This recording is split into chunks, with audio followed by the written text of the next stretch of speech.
Bonjour et bienvenue dans une nouvelle vidéo meal prep. Comme toutes les semaines, on se retrouve aujourd'hui pour préparer les repas de la semaine. Cette semaine, je reprends les rendez-vous en cabinet, donc j'ai beaucoup moins de temps pour faire les vidéos meal prep. Donc là, aujourd'hui, le but, c'est de pas chercher à faire compliqué, de tester des recettes qui sont assez simples. Et notamment, là, je vais pas faire énormément de tests, on va aller à l'essentiel. J'ai un reste de carottes râpées, j'ai un reste de pâtes, donc déjà j'ai décidé que j'allais avec le reste de pâtes faire une salade de pâtes pour le midi quand je vais aller en cabinet.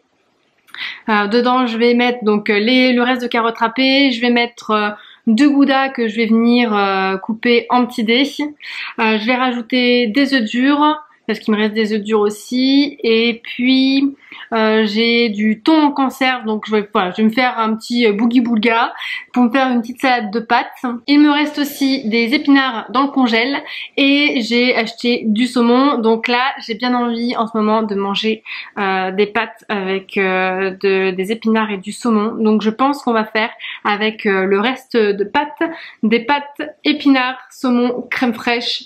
Peut-être rajouter un petit peu de fromage de chèvre, mais je suis pas sûre. Il me reste aussi dans le congèle 2 pilons de poulet.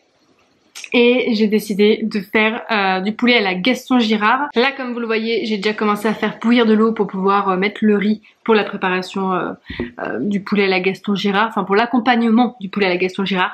On s'organise pour éviter de perdre le moins de temps possible. Et puis j'ai des bananes qui sont en train de décéder littéralement dans mon frigo.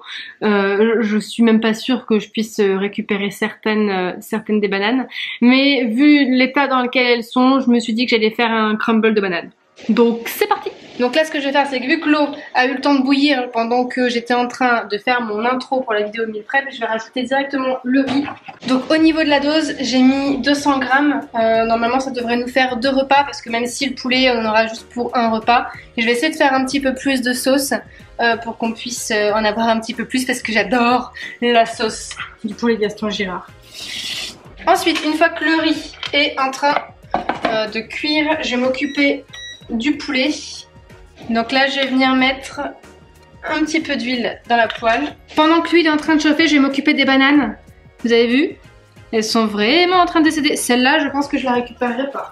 Le crumble, je vais le mettre dedans. Hop.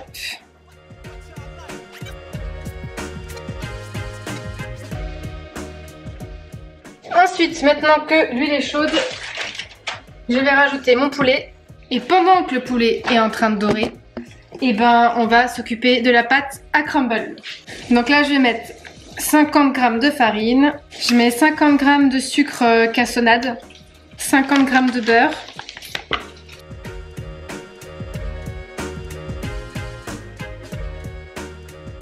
J'ai oublié de vous prévenir aussi que j'ai mis le four en marche à 180 degrés. Juste avant de faire ça.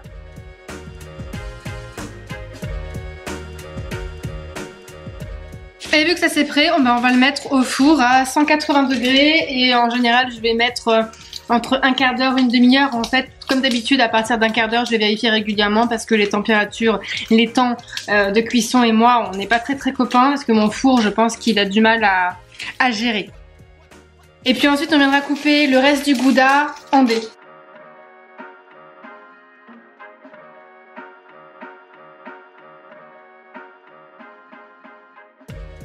Voilà pour le gouda. Donc je vais venir rajouter des pâtes.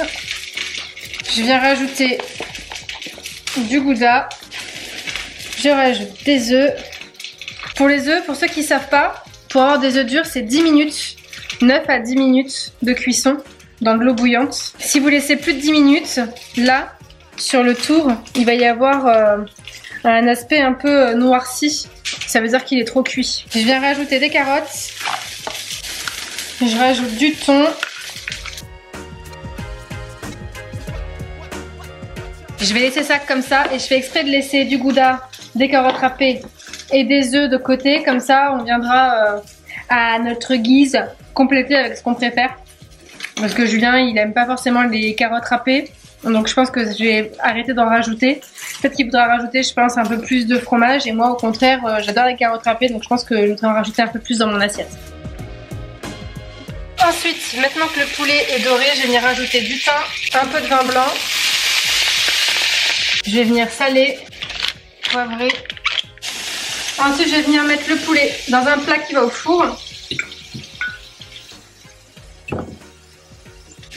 Je viens mettre un peu de maïzena dans une casserole.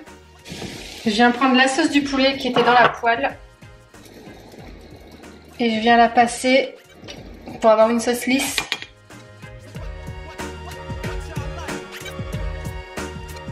Et là, je vais venir enlever la peau du poulet. Ça, je vais le mettre de côté. Et là, dans une poêle, je vais mettre les épinards à chauffer pendant que je finis de m'occuper de la sauce du poulet. Là, j'en ai profité, j'ai retiré le crumble du four. Là, je viens rajouter une grosse cuillère à soupe de moutarde, de la crème fraîche épaisse. Là, je vais venir compléter avec de la crème fraîche liquide.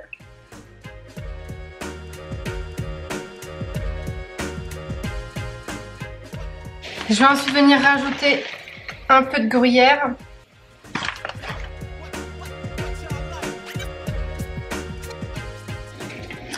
Et je vais venir ensuite verser la sauce sur le poulet. Je vais rajouter par-dessus du gruyère. Et je vais rajouter un petit peu de chapelure. Et je vais mettre quelques minutes au four à 180 degrés, le temps que la chapelure puisse dorer et que le gruyère puisse fondre. Ensuite, je vais venir m'occuper du saumon. Je vais commencer par enlever les arêtes.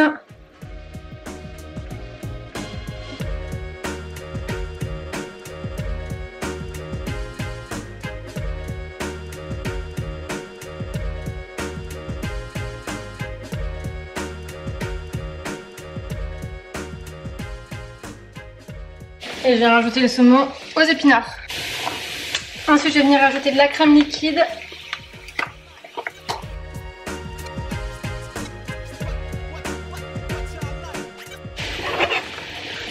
Et puis, je vais rajouter les épinards aux pâtes. Donc voilà pour les meal prep d'aujourd'hui. Donc je me retrouve avec du poulet à la Gaston Girard qui va pouvoir nous faire entre 1 et 2 repas pour 2 personnes avec le riz que j'ai mis donc dans le frigo. J'ai de la salade de pâtes, je pense pour 2 voire 3 repas.